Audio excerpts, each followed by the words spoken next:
Hi guys, so you've now opened up photopea. The next step is to bring in your doodles. So you will be able to access those from Google Classroom on the assumption that that is where you placed them last week. So what you're going to do, you're going to go over to your Google Classroom and you're going to be copying and pasting. Right.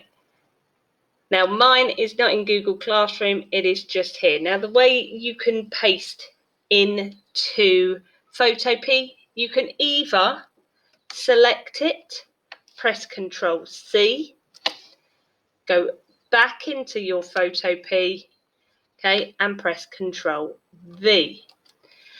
Now sometimes that doesn't work. As you can see, it didn't work here. Another way that you can do is trying by pressing edit, copy, going back into photopea and going edit, paste. Now I don't think this is going to work. Nope. Okay, that's absolutely fine because for most of you, you won't be able to copy and paste probably from Google Classroom. You will need to use your snipping tool. Now, doesn't matter what computer you have, you will have a snipping tool. And for those of you who are unsure, as you are working down through the folders, this one here will explain to you which method to use. So if you have a Chromebook, it is Control, Shift and Monitor button. The monitor key is up here at the top. If you have an Apple, it's Command, Shift and the number 4. And if you have a Windows, it is the Windows icon, Shift and the letter S. So I'm going to go ahead and do that.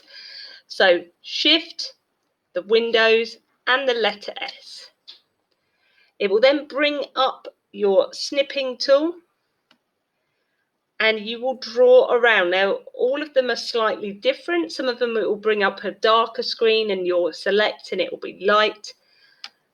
But that has then taken it on a Windows into my clipboard. It will store it for me. For some of you, it will open it up in your downloads as well. So for Chromebook, if you go to your download section, you will see your screenshot. For Apple, it will save it onto your desktop and you'll be able to access that image there.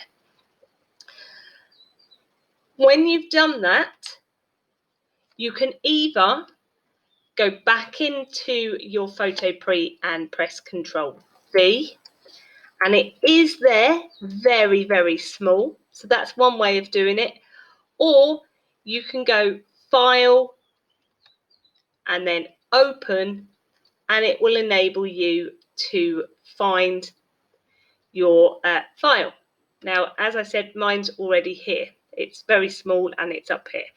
So what you're going to do, you are going to increase the size of it. So I'm going to go over here to the move icon.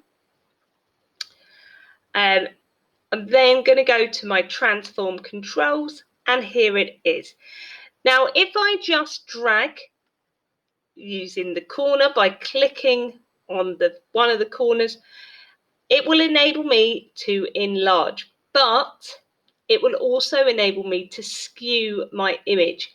So the proportion of it will be altered.